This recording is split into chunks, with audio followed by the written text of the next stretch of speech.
एक बड़ा ही धनवान आदमी एक गांव में रहता था। जैसे कि ज्यादातर पैसे वालों को होता है, इस धनवान सेठ को भी अपने पैसों का घमंड था। वह जिस गांव में रहता था वहां पर ज्यादातर लोग किसान थे। इन सभी किसानों के पास जितनी जमीन थी उससे कई गुना ज्यादा जमीन इस सेठ के पास थी। कई गरीब किसान तो इसके लिए इसके खेतों में काम करते थे। इसी गांव में मोहन नाम का एक बड़ा ही मेहनती और सच्चा किसान रहा करता था। मोहन का परिवार थोड़ा बड़ा था। उसके परिवार में उसके बूढ़े माँ बाप, पत्नी और 3 बच्चे थे जो अभी काफी छोटे थे। मोहन के पास ज्यादा जमीन नहीं थी, लेकिन जितनी भी थी उसमें वह बड़ी मेहनत करता और अपने परिवार का पेट पालने लायक अनाज उगा लेता था। बाकी के किसान भी यह देखकर हैरान रह जाते कि कोई कैसे इतनी सी जमीन में इतना ज्यादा फसल उगा सकता है। एक वर्ष उस गांव में काफी ज्यादा बारिश हुई, जिसके चलते कई किसानों की फसलें बर्बाद हो गई, जिनमें से एक मोहन भी था। अब मोहन धर्म संकट में पड़ गया, क्योंकि उसके परिवार में उसके अलावा कोई और कमाने वाला था नहीं और अपने परिवार को भूखा मरते हुए वो देख नहीं सकता था। वह जानता था कि इस गांव में अगर कोई उसकी मदद कर सकता है तो वह वही घमंडी सेठ है, जिसने गांव के कई अन्य गरीब किसानों को या तो कर्जा दिया है या तो अपने यहाँ काम पर रखा हुआ है। हाथ पर हाथ धरे बैठे रहने के बजाय उसने इस सेठ के पास जाने का फैसला किया और एक दिन उनके पास पहुँच गया। सेठ के पास पहुंचकर मोहन बोला, सेठ जी, आपकी बहुत मेहरबानी होगी अगर आप मुझे थोड़ा सा कर्जा दे जिससे मैं अपने खेतों में फिर से कोई फसल उगा सकूं, या फिर आप मुझे अपने यहाँ नौकरी दे ताकि मेरे परिवार को 2 वक्त का खाना मिल सके। घमंडी सेठ को उसकी इन बातों से कोई मतलब था नहीं, लेकिन गांव के सारे लोगों की तरह वह भी यह जानता था कि मोहन कितना मेहनती है और वह जिस भी खेत में काम करेगा वहां वह दोगुनी फसल उगा सकता है। सेठ ने सोचा, अगर मैं इसे पैसे उधार देता हूं तो शायद यह इस स्थिति में नहीं है कि मुझे वापस लौटा सके, लेकिन अगर मैं इसे अपने खेतों में काम करवाता हूं तो मुझे जरूर दुगना फायदा होगा। सेठ मोहन से बोला, देख भाई, पैसा तो मैं तुझे दूंगा नहीं और मेरे पास अभी खेतों में काम करने के लिए कई किसान पहले से मौजूद है, लेकिन तुझ पर तरस खाकर मैं तुझे अपने खेतों में नौकरी देता हूँ, पर मैं तुझे इसके लिए ज्यादा पैसे नहीं दूंगा। बाकी किसानों को मैं 300 देता हूँ, मैं तुझे 200 ही दे पाऊंगा। मरता क्या न करता, मोहन ने सेठ की शर्त मान ली और उसी दिन से सेठ के खेतों में काम करना शुरू कर दिया। 2 महीनों तक नियमित वो सेठ के खेतों में जाकर कड़ी मेहनत करता और देखते ही देखते 4 महीने का काम उसने अपनी मेहनत से 2 महीनों में ही खत्म कर दिया।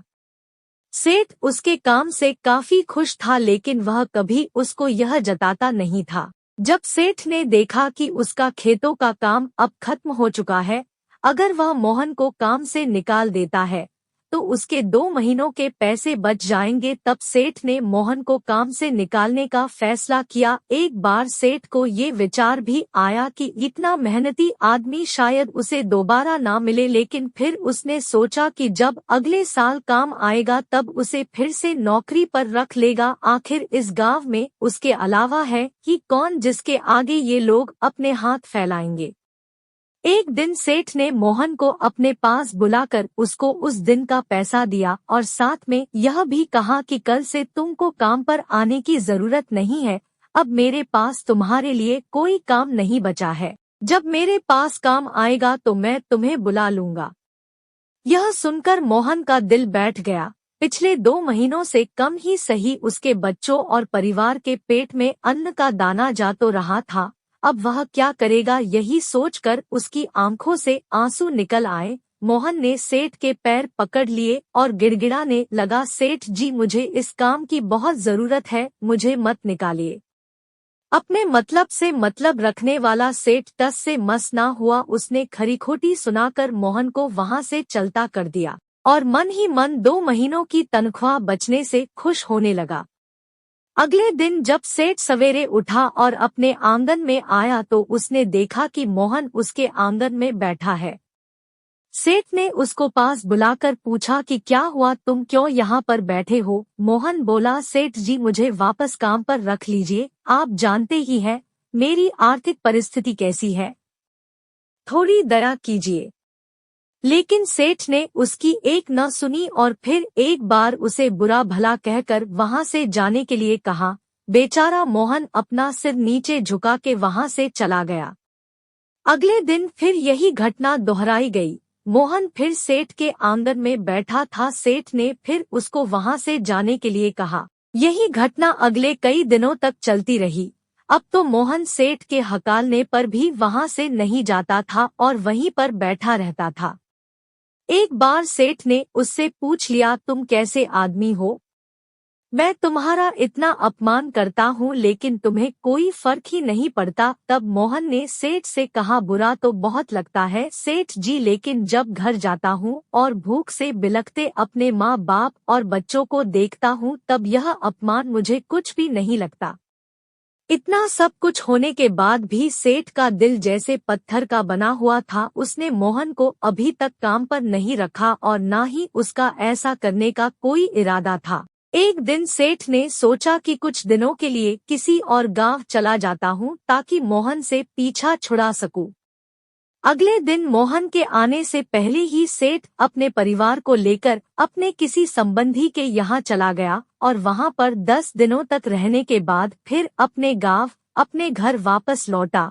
घर लौटते ही सेठ ने आसपास हर जगह नजर दौड़ाई तो पाया कि वहाँ पर अब मोहन नहीं था। सेठ ने सोचा, मेरी तरकीब काम कर गई, लगता है मोहन से अब पीछा छूट गया है।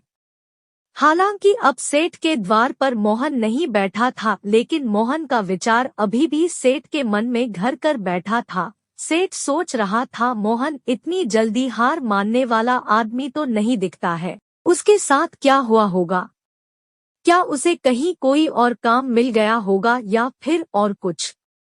इन विचारों ने सेठ को बेचैन कर दिया और आखिरकार सेठ को मोहन की खबर लेने के लिए गांव में जाना पड़ा। सेठ को मोहन का पता नहीं मालूम था, इसलिए अड़ोस पड़ोस के अन्य किसानों से पूछने पर पता चला कि मोहन घायल हो चुका है और अपने घर पर आराम कर रहा है।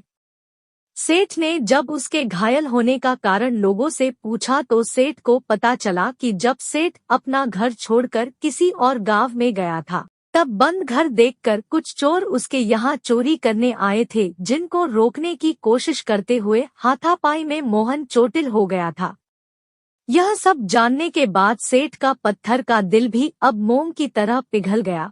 सेठ को अपने किए पर पछतावा होने लगा। सेठ ने अपने आप को याद दिलाया कि कैसे उसने एक शरीफ और सच्चे आदमी को ज्यादा काम करवा कर भी उसको पूरा पैसा नहीं दिया और जिसको गले से लगाना चाहिए था उसे ठोकर मार कर भगाता रहा। सेठ मोहन का घर का पता पूछकर उसके घर पहुंचा तो देखा कि मोहन की घर की हालत बहुत खराब है। उसका परिवार भूख से बेहाल है और वह खुद अपने हाथ पैर पर चोट के साथ एक खाट में पड़ा हुआ है। यह दृश्य देखकर सेठ की आंखों से आंसू बह निकले। सेठ ने मोहन के पास जाकर उससे सच्चे दिल से माफी मांगी, उसको उसकी मेहनत के पैसे दिए, उसका इलाज करवाया और उसको हमेशा के लिए अपने यहाँ काम पर रख लिया। दोस्तों, इस खूबसूरत कहानी से हमें कई पाठ सीखने के लिए